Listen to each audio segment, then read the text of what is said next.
සෑහෙන දුෂ්කරතා ගෙනලා නේ කවිදු. අරගෙන ආවා. දැන් අපි කෙලින් ඉස්සල්ලාම මුරගල් දෙක හිටවන්න යන්නේ.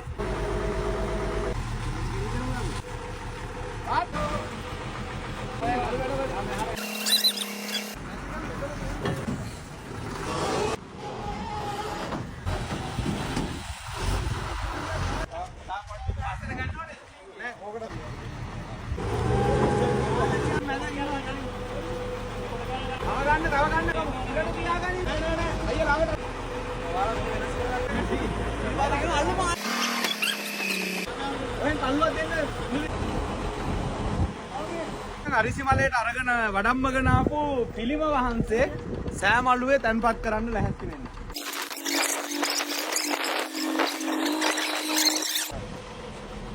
බෝඩ් එක හිටවන්න තැන මං එන්න.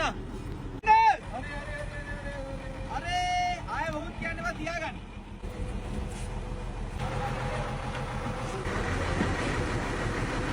මුල අයින් කරමුද? අපි ගෙලින්ම මේ සෛලමය මොකද්ද? හතුරුවන්චිලාව. ඇත්තට අකුලට නෙමෙයි ඉවර වෙනවා. මේ තමයි අපේ සඳකඩ පහන තනි කළු ගලෙන් නෙලපු කට්ටිය. තමයි හරියන්න ඕන.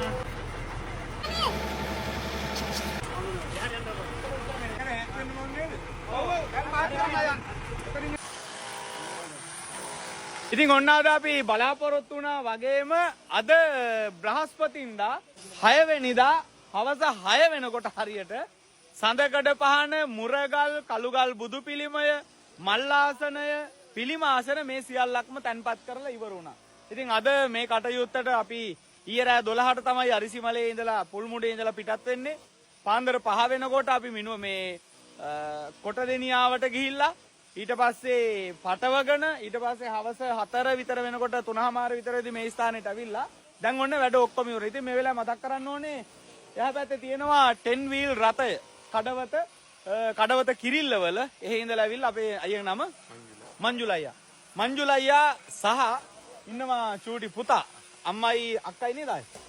නංගි අම්මයි නංගි දෙන්න ඇවිල්ලා නැහැ. එතකොට මංජුලයියයි පුතයි දෙන්න රියදුරකෝ.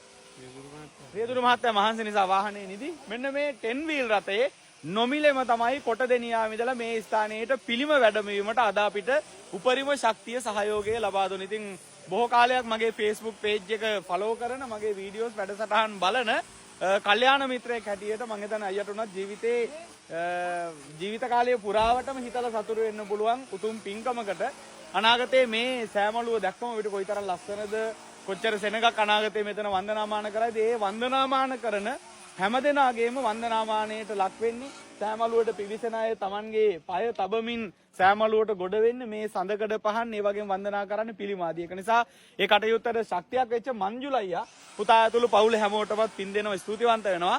ඒ වගේම කවදත් අපේ සඳගිරිසෑය කටයුතු වල සඳගිරිසෑයේ තියෙන බැමි ගහන්නත් විශාල වශයෙන් ශක්තියක් වෙච්ච ඒ වගේම අපි කරන මේ වගේ පොදු කටයුතු වලදී අපිට කවදත් ශක්තියක් වෙන හඟුරංගෙත අපේ චන්දන අයියා නැත්නම් ඒ පැත්තේ ශ්‍රීපති අයියා කියලා කියන්නේ චන්දන අයියාගේ බූම් ට්‍රක් එකේ අපි අපේ විවෘත කිරීමේ පුවරුවයි ඊට පස්සේ මුරගල් දෙකයි අරගෙන ආවා. දැන් ලැහැස්ති ඔහුගේ බූම් ට්‍රක් එකෙන්ම අපි වටේ තියෙන විදුලි ආලෝක පහන් කණු ටික සවි කරන. ඉතින් චන්දන අයියා අක්කා ඇතුළු පවුලේ හැමෝටමත් මේ වෙලාවේ ස්තුතිවන්ත වෙන්න ගමන් ඔන්න ක්‍රමක්‍රමයෙන් අපිට තව හරියටම දවස් තියෙන්නේ 4ක් වගේ කාලයක්. තව දින 4කින් අපි මේ සෑමලුවේ වැඩ කටයුතු 100%ක් අවසන් කළ යුතු වෙනවා. ඒ අනුව අද මේ වැඩම කරන පිළිම වහන්සේ සඳකඩ පහන් මුරගල් මල්ලාසනය පිළිමාසන මේ සෑම අලුව පුරා එළලා තියෙන අඩිය 2 ප්‍රමාණය කළුගල් ලෑලි ඒ වගේම වටේ මේ අපි බැඳගෙන යන ගඩොල් ප්‍රාකාරය ඊට පස්සේ වටේ මේ වයරින් කිරීම ලෑම් සෙට් මේ හැම දෙයක්ම මේ රටේ කිසිම ප්‍රධාන පෙළේ ව්‍යාපාරිකයෙකුගේ ධනපතියෙකුගේ දේශපාලනඥයෙකුගේ කිසිවෙකුගේ ශක්තියක් නැතුව රටේ ලෝකේ පුරා ජීවත් වන සාමාන්‍ය ජනතාවගේ සාමාන්‍ය සැදැහැවතුන්ගේ ශක්තියෙන් තමයි අපි මේ කටයුතු මේ විදිහට 100%ක් අවසන් කරගන්නේ. බැවින් මේ කටයුතු සඳහා අපිට ශක්තියක් වෙච්ච අද වැඩම වූ ශෛලමය නිර්මාණ සඳහා මේ වන විටත් දායකත්වයේ ලබා දීලා තියෙන හැම දෙනාටමත් ඔබේ පවුලේ සියලු දෙනාටමත් සසර පුරාවට මේ පුණ්‍යානිසංස ධර්මය පිහිට වේවා කියලා හදවතින්ම ප්‍රාර්ථනා කරනවා. තව දවස් 4කින් වැඩ අවසන් වෙන මේ සෑමලුව කොයිතරම් මනරම් විශිෂ්ට නිර්මාණයක් බවට පත් වෙනවද කියලා අපි හරියටම 10 වෙනිදා සඳුදා උදේට බලමු. එහෙමනම් ශක්තියක් වෙච්ච හැමෝටම සම්මා සම්බුදු සරණයි. මෙයා තමයි අපේ 10 wheel රථේ රියදුරු මහත්තයා. නම මොකද? ඩිලාන්. හරි. ඉස්සන්නයි.